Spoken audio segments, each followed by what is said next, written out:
이 사회의 구조는 크게 사람과 사람이 하는 일로 나눌 수 있어. 사람은 일을 함으로써 살아가는데 필요한 것들을 만들고 그것을 분배하여 생명을 유지하고 종족 번식을 할 수 있는 토대를 마련하지. 따라서 더 많은 노동과 생산성은 구성원들이 더 나은 삶을 살고 사회를 부강하게 만드는 데 있어서 중요한 조건이 되었어. 상호 호혜의 관계 속에서 일의 효율성을 증대시켜 더 많은 생존성과 번식성을 확보하는 아주 중요한 일이었던 것이지. 돈은 노동과 노동을 이어주며 나의 노동이 필요한 대상을 찾고 그 가치를 인정받는 것을 도왔어. 누가 힘들게 일하고 싶어 하겠어. 하지만 타인을 위하며 힘을 내고 그 가치를 인정받는 것이 내가 곧 이 사회에 참여하고 있다는 뜻이며 이 사회를 구성하는 개인으로서 살아있음을 느끼도록 해주었지. 사회가 토양이라면 노동은 생명이 자라나도록 하는 영양분의 역할을 해주었어. 우리는 타인이 노력한 결과를 사유화하며 우리가 사는데 필요한 것들을 얻을 수 있었지. 사유화한다는 것은 특별한 개념이었어. 내가 어떠한 것을 나의 것으로 하고자 하는 걸 구성원들에게 인정을 받고 존중을 받는다는 뜻이야. 무작정 타인을 경쟁 상대로 여기지 않고 남의 것을 빼앗기보다 남이 가진 것을 인정하고 포용함으로써 각자의 자리에서 서로는 더 높은 곳을 향해 도약할 수 있도록 해주었지. 그리고 돈은 그 사유화 과정에 중요한 명분이 되어주었어. 사회에 존재하는 자원들을 무작정 나눌 순 없는 법이고 자격이 있는 자에게 정말로 필요한 자에게 나눌 수 있는 분배 방식이 필요했거든. 돈은 타인에 대한 기여의 증표로서 정당한 방법으로 취득했다면 무언가를 가질 자격이 된다는 인정과 존중의 명분이 되어주었지. 우리가 사는데 필요한 토양 속의 양분을 빨아들여 분배해주는 통로와 같은 역할을 해준 것이야.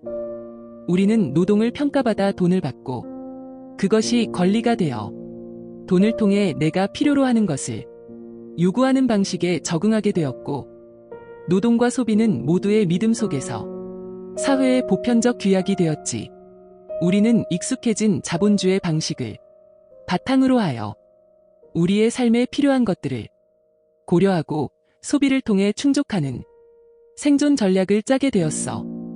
이것은 우리가 잘 살기 위해 필요한 걸 구하는 모든 과정을 매개하였어. 수입과 소비는 세상을 바라보는 가장 주요하고 기본적인 논리가 되었어. 아무리 토양이 기름져도 나에게 풍족한 양분이 주어지지 않으면 의미가 없듯이 인간의 탄탄한 문명적 토대 위에서 우리의 관심사는 내가 얼마나 많은 것을 사유화하고 나의 인생을 성장시키는가로 옮겨가게 됐어. 이것은 열심히 노동을 하는 사회를 풍족하게 만드는 과정과는 상관없는 독립적인 과정이었고 오히려 충분히 이루어지지 않았을 때 나의 삶의 문제를 야기할 수 있다는 점에서 오히려 더 우선적으로 갖춰야 할 능력으로 여겨지게 되었지. 그렇게 돈은 노동을 평가하고 기여를 분배하는 기능을 넘어서 우리 인생의 가장 큰 문제인 갖춰야 할 것들을 확보하는 안정성의 측면에서도 중요해지게 된 거야.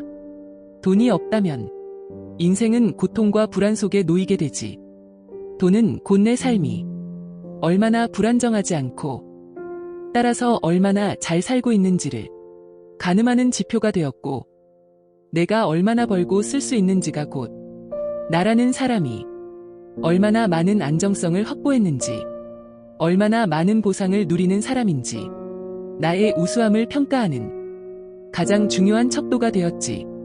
따라서 돈은 사람을 어느 정도의 가치를 가진 존재인지 평가하는 기준으로서 사회인으로서 얼마나 우수한 적응도로 살고 있는가 직관적으로 알려주는 평가자의 역할도 겸하게 된 거야.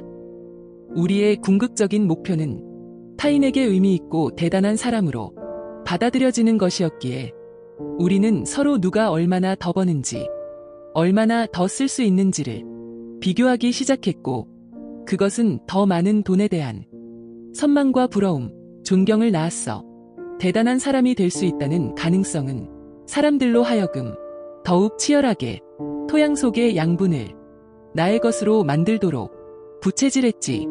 얼마나 가질 수 있느냐, 얼마나 누릴 수 있느냐가 곧 비교 우위를 만들었고, 그것은 잘난 인생의 증거가 되어 우리의 삶을 기쁨으로 꽃피웠어. 하지만 사회 속에서 행해지는 일과 자원의 양은 정해져 있고, 남이 더 많은 돈을 가지게 되어 더 많은 것들을 끌어올수록 나의 몫은 줄어드는 결과를 맞이해야 했지. 가만히 있으면 내가 설 자리는 줄어들기에 현재 상태에서 만족하지 않고 모두가 더 많은 비율을 점유하기 위한 노력을 하기 시작했어. 바야흐로 경제 주체 간의 팽팽한 경쟁으로 균형을 이루는 자본주의 사회가 도래한 거야. 나의 몫을 지키는 것이 이 시대의 주요한 행복의 조건이 되고, 경쟁 구도에서 오는 상호 간의 알력이 커지면서 우리는 더 많은 시간과 에너지를 내 몫을 잘 챙기는 데에 써야 했어. 가만히 있으면 침탈당하는 구조에서 시간이 갈수록 협력관계의 안정성과 상호 연결성은 떨어지게 되었지. 내 인생을 먼저 살리는 이기적인 선택은 필수가 되었고, 관계적 안정성의 부재는 인생의 하방을 더욱 처참한 곳으로 만들었어. 경쟁 구도에서 탈락했을 때 맞이해야 하는 위험성이 커질수록 우리의 공포심은 더욱 커져갔고, 우린 더욱 공격적으로 경쟁에 임해야 했어. 우린 곧 세상이 아름다운 곳이란 사실이, 인간이 인간을 행복하고 이롭게 한다는 사실이 착각이었음을 깨닫고, 차갑고 날카로운 현실 속으로 걸어 들어가야 하는 처지가 되었지. 결국 모두가 내 삶을 지키고 내 인생을 행복하게 만들자는 기조가 남들보다 앞서 나아가야 한다는 투명한 경쟁심이 이런 현실을 만들었어. 돈은 우리가 치열하게 노력하고 보람차고 행복한 삶을 찾도록 도와준 넓고 두터운 발판이 되어 주었지. 노력에 따른 성패, 이것은 모두가 납득하는 당위이기에 이런 방식과 현재의 결과를 부정하는 사람은 없지만, 결국 이런 구조가 다시 인간과 사회를 이롭게 만들지 못하게 되었을 때 우린 우리에게 어떤 문제점이 있고 고칠 점은 무엇인지, 어떻게 하면 안주하지 않고 더 좋은 세상으로 나아갈 수 있을지 잘 생각해 보아야 한다는 거야.